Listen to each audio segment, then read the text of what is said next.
Hola, hola, ¿cómo están? Bienvenidos a este nuevo encuentro, nuevo programa de El Redondel, periodismo sin lados oscuros, válido entre el 9 y el 16 de abril de 2020, de 2020, durante 60 minutos, una hora vamos a estar compartiendo este humilde pero potente programa de radio, podcast, contenido en YouTube, programa de televisión, bueno, no sé, como quiera llamarlo.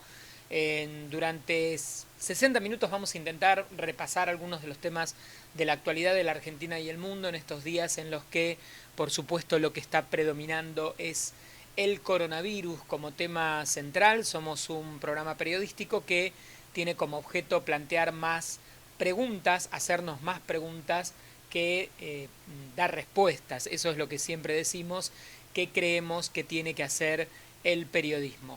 Preguntar más en vez de dar tantas certezas o asegurar tantas respuestas. Eso intentaremos hacer en este humilde espacio que compartimos juntos semana tras semana. Empezamos, si les parece. El destino del país gira entre el Congreso y la Casa de Gobierno. El redondeo. Política.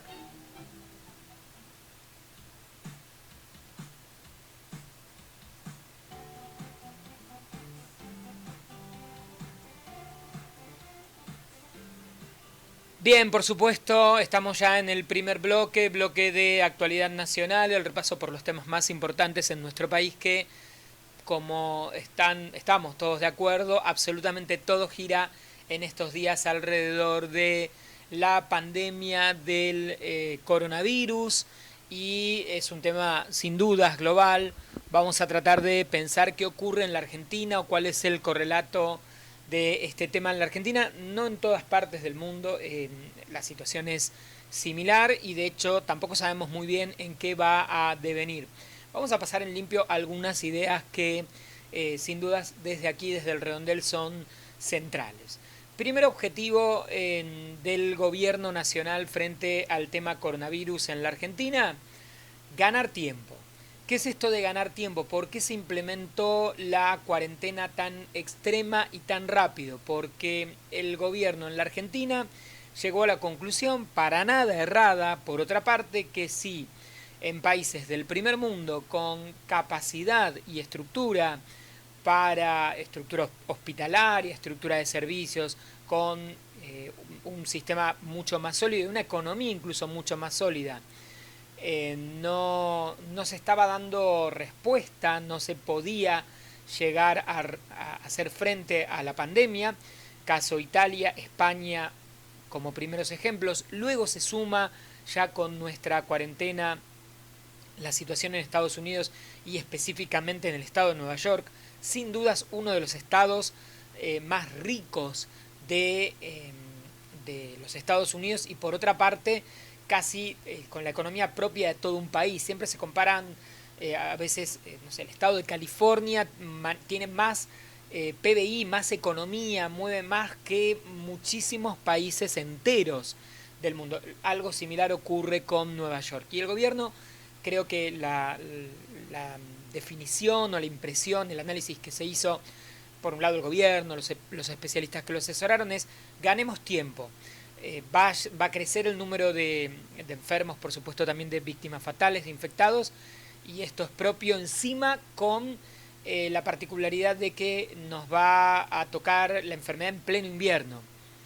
Y para el hemisferio sur, Australia, la Argentina, Uruguay, Chile, el sur de Brasil, son los países que están más afectados. Sudáfrica, ¿no? Pensemos cuáles son los países que van a tener temperaturas invernales. Si uno mira, de buena parte del continente americano va a entrar en invierno, pero en un invierno subtropical, ¿no? Desde el trópico de Capricornio, desde la altura de Misiones para arriba, buena parte de Brasil, Bolivia, incluso Colombia, sus temperaturas son incluso en invierno relativamente templadas por altura, e incluso en el caso de Brasil, sus temperaturas no bajan en Río de Janeiro no baja, la temperatura mínima que alguien puede vivir en Río, que un invierno de Río puede tener, es de 15 grados.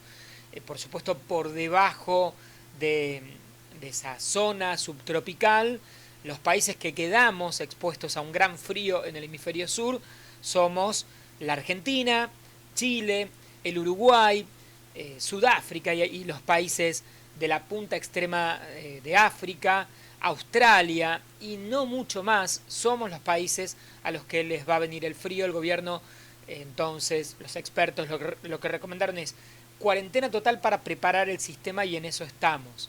O eso se está haciendo.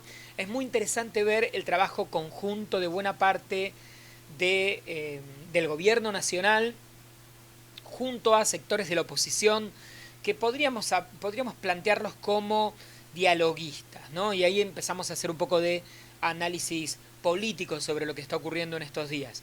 Entonces vemos al jefe de gobierno de la Ciudad de Buenos Aires, Horacio Rodríguez Larreta, Jorge Macri, el intendente de Vicente López, Néstor Grindetti, una persona, bueno, Jorge Macri, por supuesto, el primo del expresidente Mauricio Macri, Néstor Grindetti, un exfuncionario muy cercano al riñón de Mauricio Macri, actual intendente de Lanús, y otros intendentes o funcionarios, incluso diputados, senadores de la oposición, de Cambiemos, de la Unión Cívica Radical, lo mismo gobernadores, en una especie de...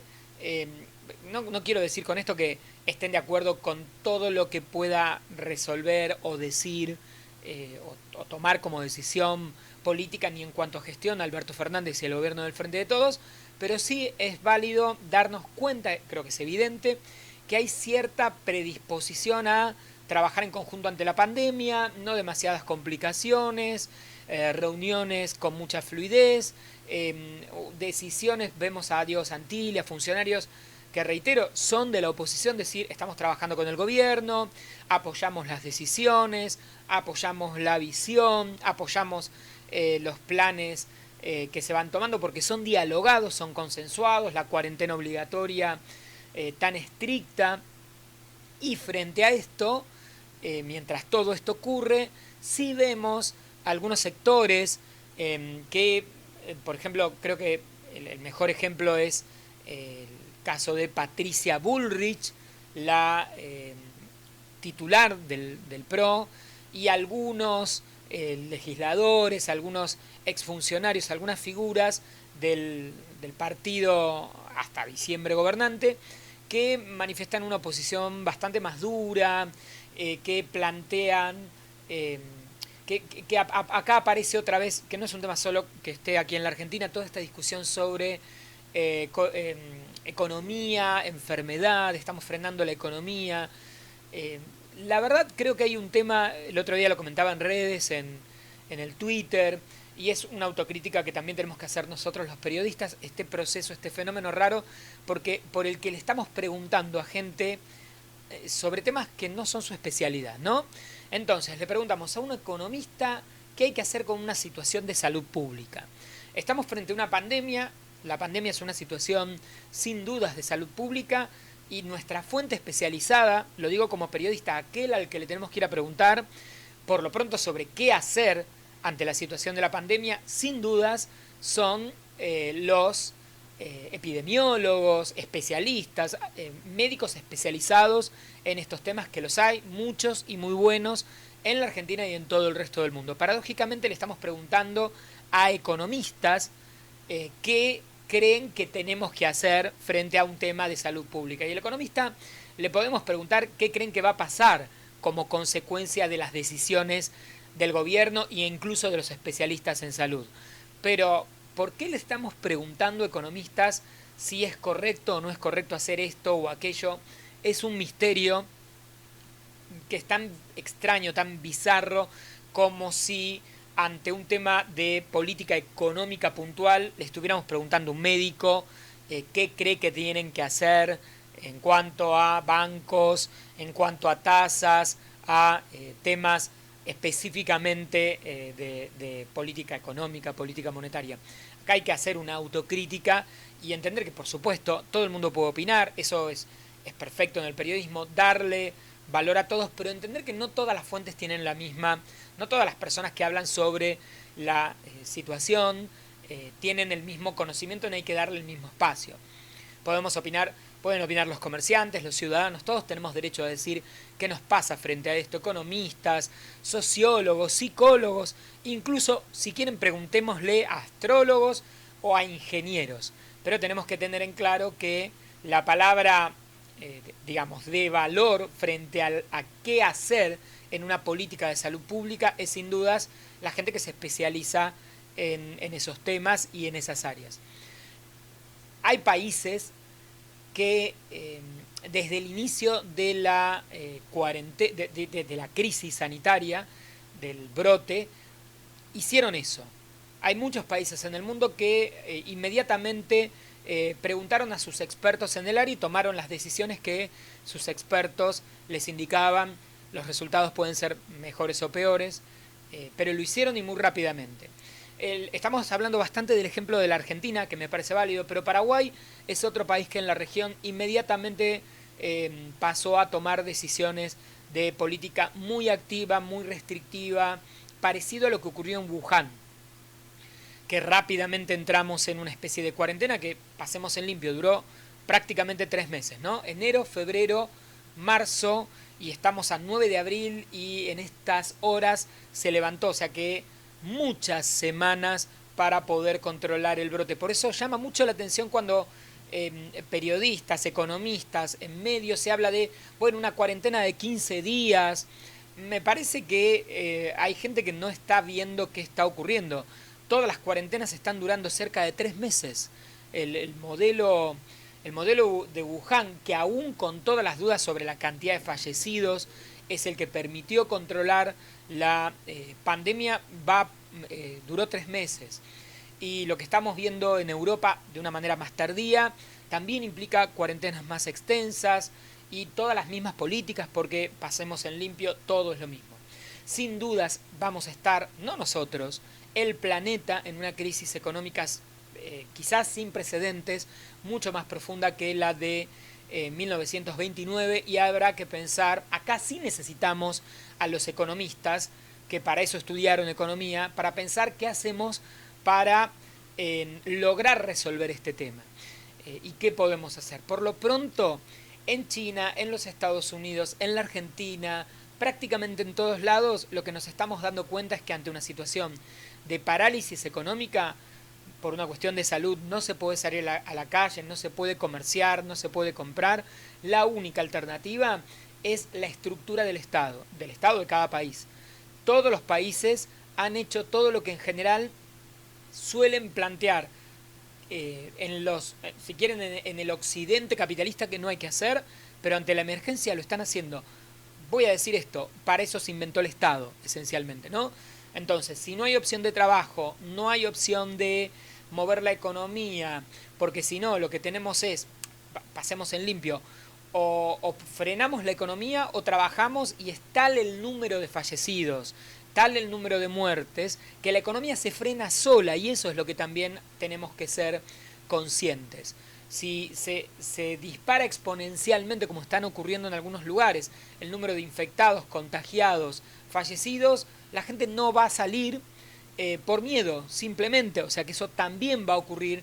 El caso de Ecuador es un ejemplo. Salieron en un primer momento, pero luego, cuando aparecen los muertos en la calle en forma literal, la gente que no puede deshacerse, qué terrible la palabra, de sus propios familiares fallecidos en sus domicilios, lo que nos estamos encontrando es que sin dudas ese país entra en una recesión y en una economía. ¿Quién va a andar dando vueltas en la calle yendo a comprar cuando o produciendo cuando en todas las familias hay enfermos, fallecidos, el sistema de salud? O sea, se vuelve un real pandemonio, y si no es porque fue organizado por el Estado y controlado y planificado y con asistencia, va a ocurrir de la otra manera. Va a ocurrir porque la gente, aun cuando le digan vaya y salga, no va a salir, ¿sí? Porque como todo en la vida tiene que ver con cuestiones psicológicas, sociológicas, expectativas. De hecho, por más que mañana abran, si mañana dijeran vayan y salgan, tenemos que tener en claro que la economía no se reactiva, al menos por esa voluntad.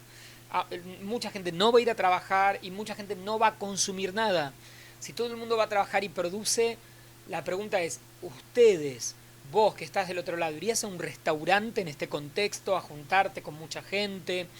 ¿O lo pensarías unas 500 veces antes?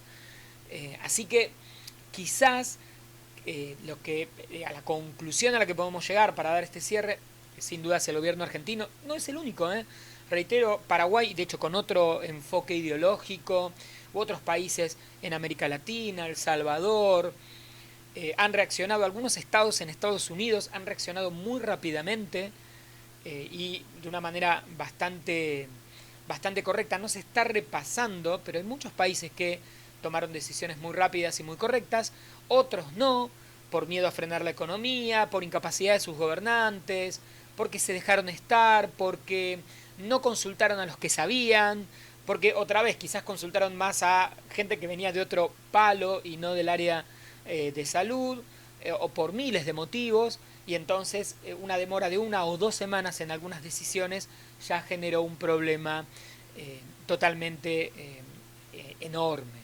No significa que en la Argentina no lo vayamos a tener, creo que honestamente lo vamos a tener sobre mayo, sobre junio, pero que el objetivo, y creo que está bien, es en lo que se está trabajando en los municipios, los intendentes, gobernadores, Estado Nacional, camas hospitalarias, respiradores, para lo que se va a venir, que sabemos que se va a venir, y tratar de que tarde más tiempo en llegar.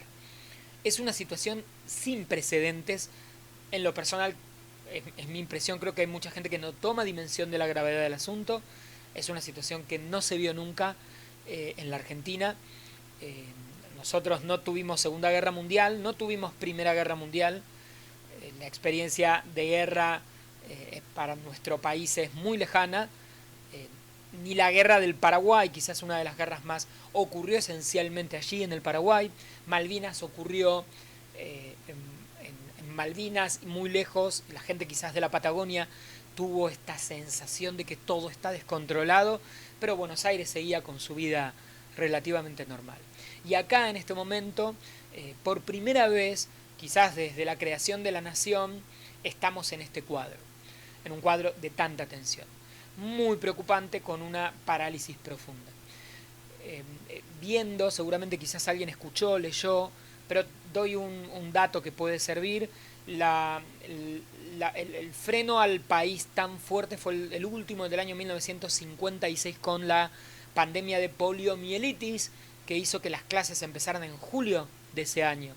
Entonces en el 56, toda la primera parte del año, como era una enfermedad que afectaba esencialmente a nenes, no hubo clases y los chicos se quedaron en sus casas, pero buena parte de la economía siguió, así que sin dudas estamos en una crisis sin precedentes. No me pregunten qué va a pasar, porque no soy ni futurólogo, ni astrólogo, ni vidente, pero que sin dudas es una oportunidad enorme para el planeta, para las personas, para tratar de reflexionar, reordenar, repensar prioridades, y que puede surgir algo mejor, sin dudas.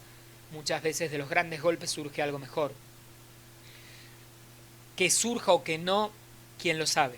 Será interesante estar atentos a qué decisiones van tomando pensadores, escritores, filósofos, periodistas que están tratando de pensar un poco más allá y no en lo inmediato, políticos. Muchas veces de estas grandes crisis surgen los grandes liderazgos y personas que ven, que proyectan, ¿no?, a futuro. Pero hay que estar muy atentos y ver qué es lo que va a estar ocurriendo en los próximos meses. Bueno, primer bloque del programa, primer bloque del Redondel dentro. ¿Les parece? Vamos a escuchar un poquito de música acá en el podcast y seguimos compartiendo información, noticias en este humilde pero potente programa que se llama El Redondel, periodismo sin lados oscuros. No te vayas.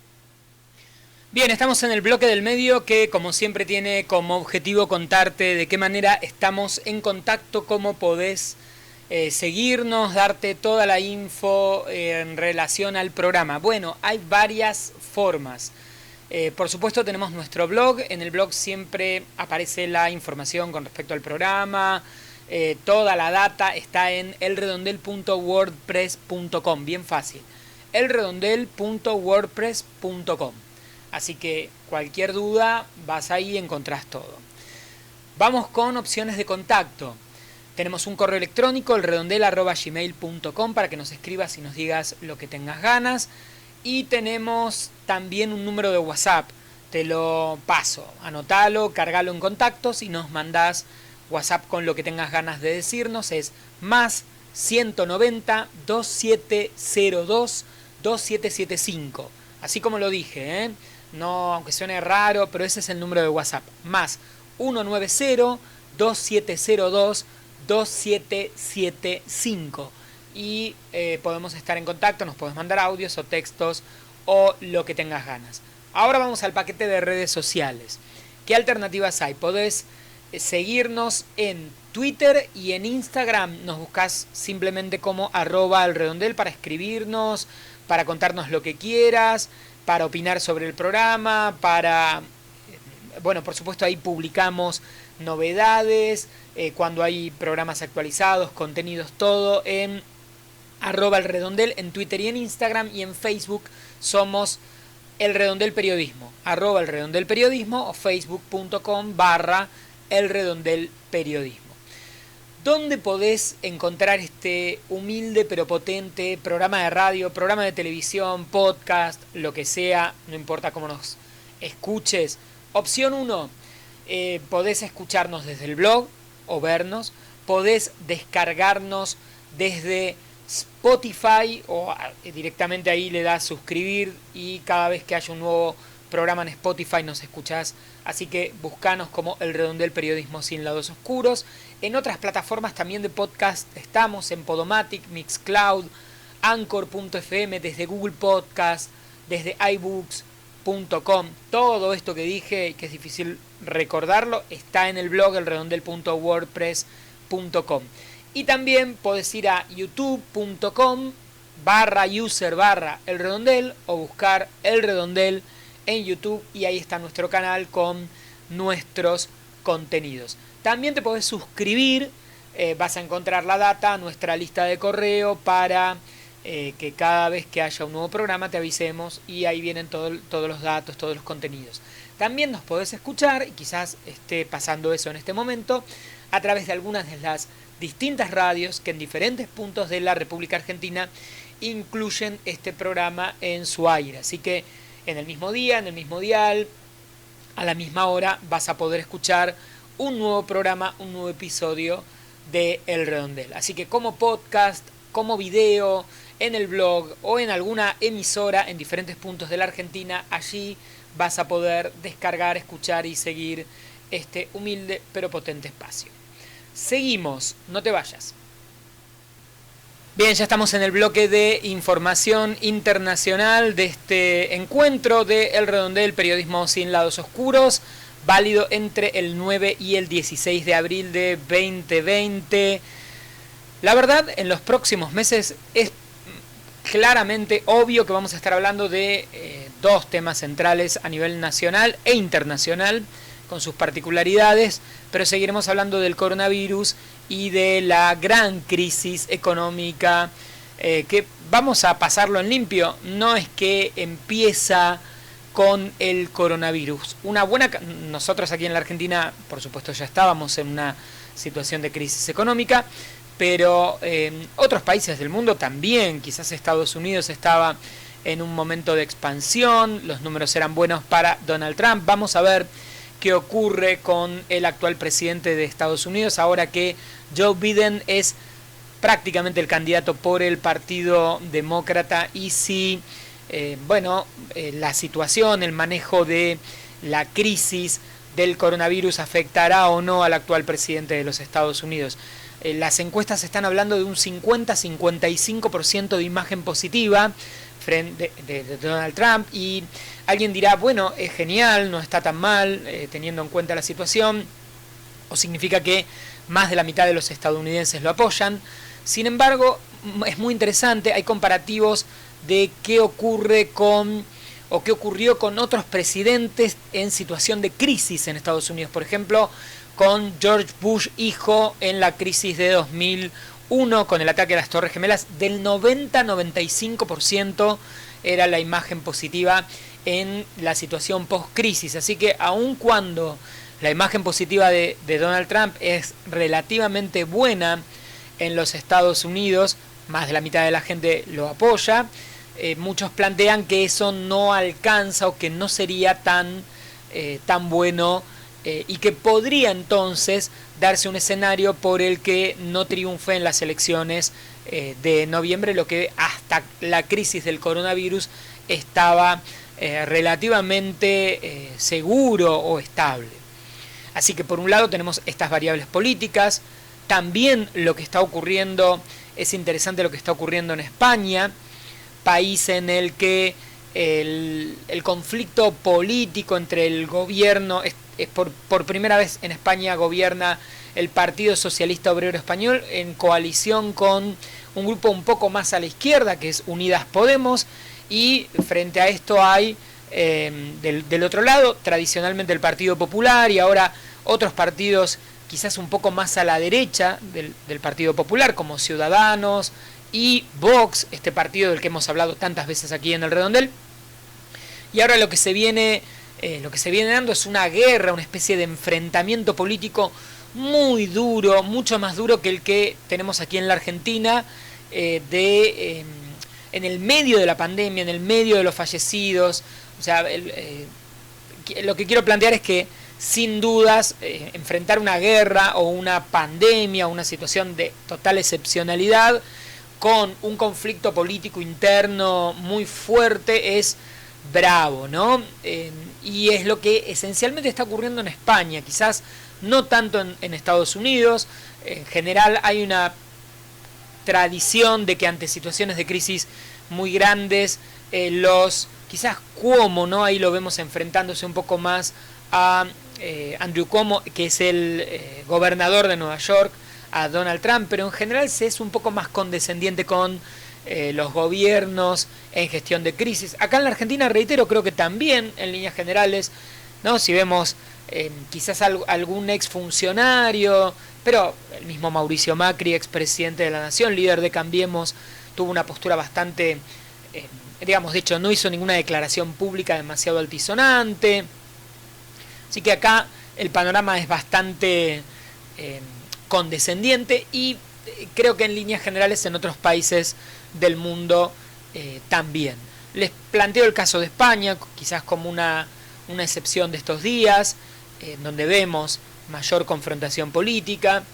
La situación de Brasil, hemos hablado mucho de la manera en que Bolsonaro llevó adelante su gobierno en este último tiempo. Él apostaba fuertemente a una recuperación de la economía que de alguna manera algunos números mostraban cierto avance y que esto ha entrado en una gran crisis política, económica. En los últimos días hemos visto cómo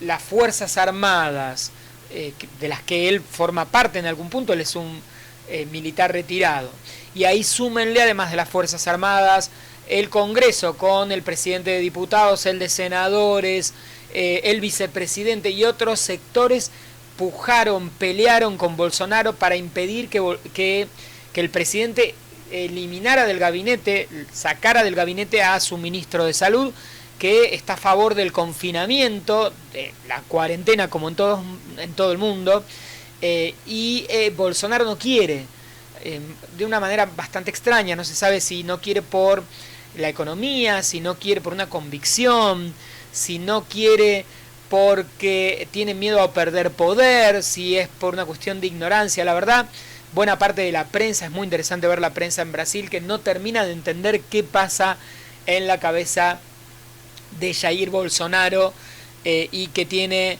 por supuesto, mucho miedo de todas estas variables de las que venimos hablando, ¿no? La crisis económica y, por supuesto, la crisis sanitaria y de salud, que todos los estudios, el Fondo Monetario Internacional, todos los especialistas plantean, ¿no? En países de mayor pobreza, con menos cobertura de salud y con mayor hacinamiento, esto es terrible. Si vivimos en América Latina, si vivimos en África, si vivimos en buena parte del Asia, en donde la gente está mucho más complicada para para enfrentar esto de las cuarentenas, porque muchas personas viven juntas, porque no hay acceso al agua potable, porque no hay sanidad. Creo que quizás uno de los grandes debates en buena parte del mundo es volver a entender el rol del Estado para lo que tiene que, lo veníamos hablando también, pero especialmente para los países pobres, para lo que está pendiente desde fines del siglo XIX. Estamos hablando de urbanización, estamos hablando de poner dinero en redes de agua potable, redes de cloacas, lo que en general siempre ha evitado cuadros terribles de salud. Aquí en Buenos Aires un gran ejemplo es la pandemia de fiebre amarilla de 1870. Esa pandemia fue la que llevó a que los gobiernos nacional y municipal dijeran no, hay que hacer un gran tendido de agua potables y de cloacas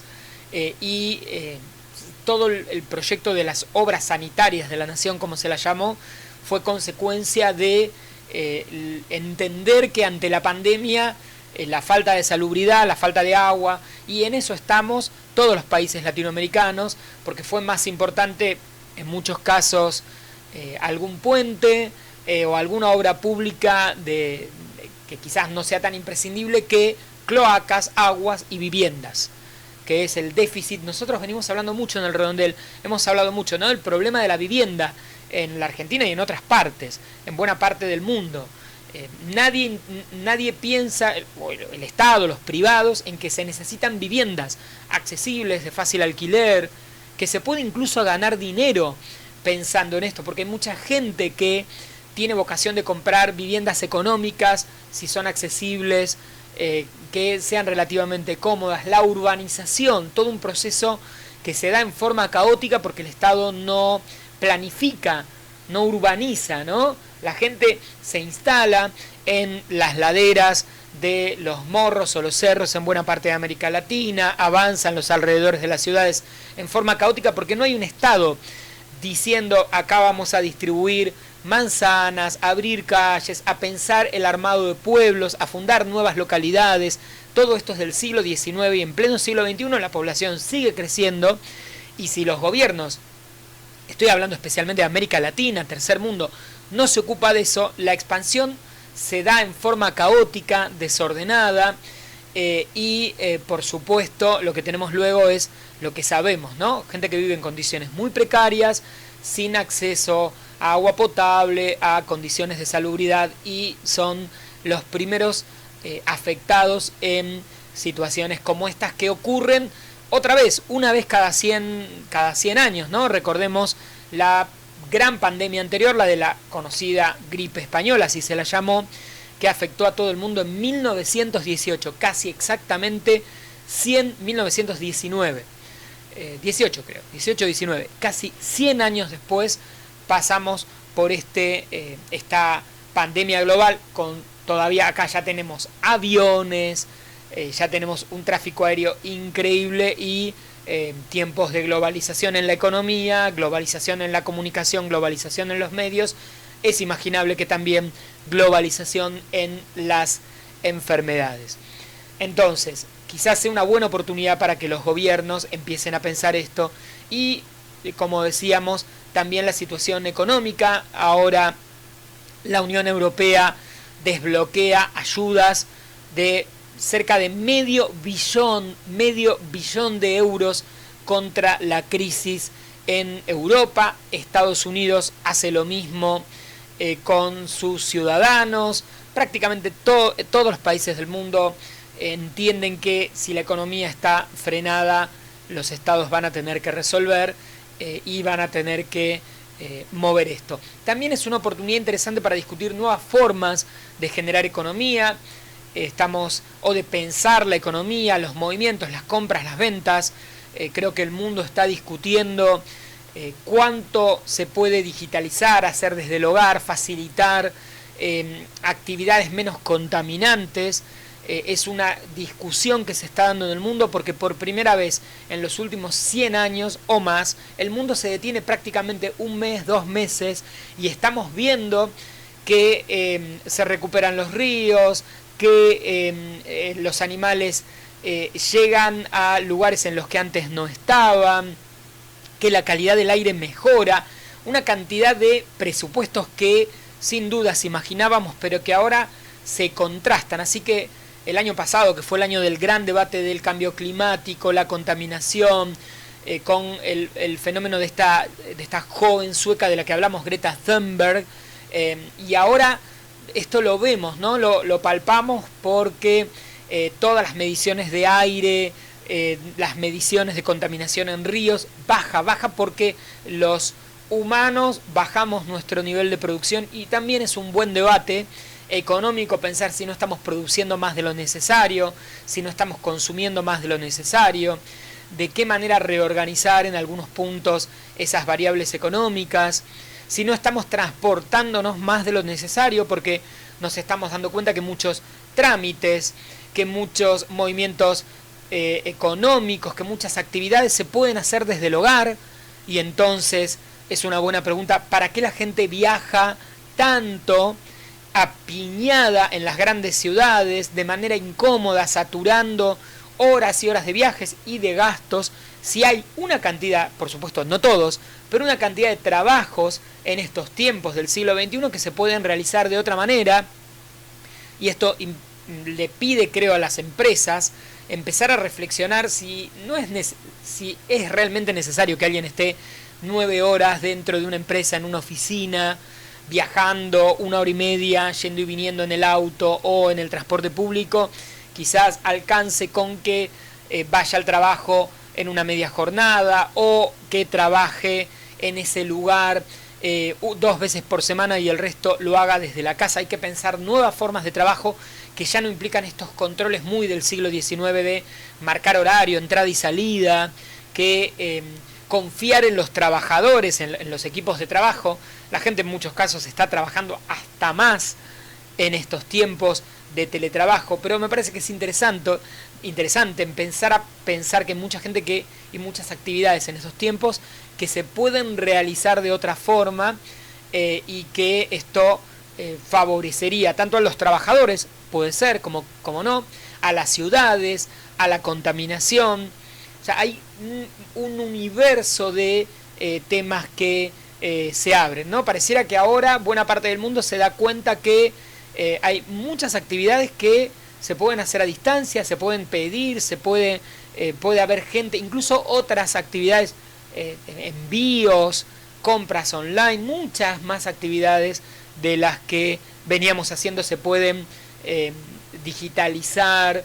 Bueno, también hay que pensar un poco esto, y son tiempos que nos impiden mucha flexibilidad y mucha adaptación. Así que sin dudas seguiremos hablando de el tema salud, coronavirus, investigación, vacunas, pandemia a nivel general, cuarentena, lo que cada uno de los países va haciendo, algunos con más talento y creatividad, cómo se va adaptando a la idiosincrasia de cada país esto, ¿no?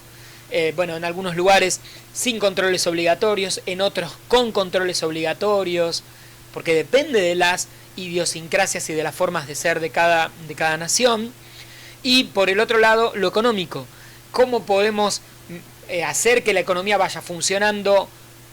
¿Cómo podemos los gobiernos o los organismos que se inventaron para eso, para enfrentar las crisis, otra vez Fondo Monetario, organizaciones internacionales, cómo podemos hacer para sostener de la mejor manera este universo? El Financial Times habló de algo que alguna vez hablamos acá en el programa y me parece que es un tema súper interesante, que es algo que en algunos países nórdicos se discutió, no avanzó, hubo hasta incluso votaciones que quedaron en nada, pero ya en algunos países se viene hablando de ingresos universales básicos. Simplemente por ser ciudadano hay un ingreso básico. ¿Qué significa esto? Usted nació, tiene derecho a la vivienda, al trabajo, a la comida. Entonces, el Estado tiene que asegurar un ingreso básico. Y luego, si usted trabaja, se esfuerza, tendrá mucho más. Pero cubrir necesidades inmediatas y básicas con un ingreso. Un ingreso que ahora, ante la crisis, empieza a aparecer, ¿no? El Estado dando un dinero básico. Ese dinero básico lo que permite es al menos los derechos que las constituciones en todos los países garantizan. Poder cubrir vivienda y poder cubrir alimentación. Por encima de eso, si usted quiere vivir muy bien, esfuércese, trabaje, consiga, estudie, capacítese, pero al menos el Estado asegura ese ingreso básico. Esto, que quizás suene muy revolucionario, tengamos que discutirlo, ¿no? El derecho a tener esa cobertura básica, y en estos momentos de crisis se vuelve imprescindible. Bien, bloque en el que repasamos, vamos a seguir hablando de coronavirus, pero al menos lo repasamos con un enfoque más general, más internacional, y algunos de los temas que se están discutiendo en el planeta en estos momentos. Nos queda todavía un rato de programa, así que seguimos aquí girando en El Redondel Periodismo sin lados oscuros. No te vayas. Bien, aquí estamos llegando al último bloque, última parte de este programa de El Redondel. Me acomodo un poco acá el auricular. El Redondel válido entre el 6 y el 13, creo que estoy bien, 6 y 13 de... No, cualquier cosa, entre el 9 y el 16. Ahora sí, entre el 9 y el 16 de abril de 2020... Si estás escuchando, mirando, siguiendo este programa por fuera de esa fecha, obviamente buena parte de los contenidos quedan desactualizados y no nos van a servir. Aunque varios de los temas que hablamos siempre en el programa, muchas veces si nos escuchás con algún delay, una semanita, bueno, son temas que son recurrentes y que vuelven a aparecer de diferentes maneras en distintos periodos y de distintas formas. Quería cerrar el último bloque del programa hablando un poco, haciendo referencia, discutiendo, pensando en voz alta este tema que no es menor, el tema de la estupidez humana. ¿Qué tema, no? El de la estupidez humana. En general es uno de los temas más complicados. Hay mucha gente que plantea que siempre es preferible la gente mala, hay otros términos para hacer referencia a esto, que la gente malintencionada, podríamos decir de una manera elegante, que es preferible a la gente tonta o a la gente estúpida, por utilizar un término que digamos sería coloquial, la gente intempestiva, diría Aristóteles, que es la gente que no puede prever las consecuencias de sus actos, y me parece que hay mucho de eso y que cada vez hay más, y que es interesante pensar y discutir sobre qué ocurre con las personas que les cuesta tanto prever las consecuencias de sus actos. Las consecuencias que muchas veces, como en este caso, en este universo, en esta discusión sobre la pandemia, afecta a otros, ¿no? Desde no poder pensar qué ocurre si me piden que me quede en casa y salgo, que puedo contagiar, enfermar, puedo morir yo, pueden morir otros, a situaciones todavía más absurdas, como las miles de historias de gente que violó la cuarentena en formas extrañas, incluso poniendo en riesgo su vida. La de las últimas horas, la joven que para visitar al novio viajó en un baúl de un auto, y entonces ahí aparece esto que decíamos sobre la estupidez humana o la incapacidad de pensar las consecuencias del acto, que ya dijimos, para ella o para otros. Es obvio que va a tener una causa penal, la pueden juzgar, la gente que se reunió a pesar de... Bueno, el tema de las consecuencias de los actos y cómo nos afectan a nosotros o afectan a otros, van desde esta circunstancia muy concreta, de gente que se cree o impune o cree que no le va a pasar nada a sí mismo o a otros, o que no puede dimensionar las consecuencias y luego se sorprende y dice, pero ¿cómo pudo pasarme esto a mí? Que quizás tenga que ver con esta sensación de superioridad, a mí no me va a pasar. Discutimos, ¿no?, el caso del surfer, que lo llevaron a un lugar y después se fue a otro, ¿no? O yo tengo algún derecho más que el resto de la gente. Mucha gente cree eso en general en la vida, o que está tocado por una varita mágica.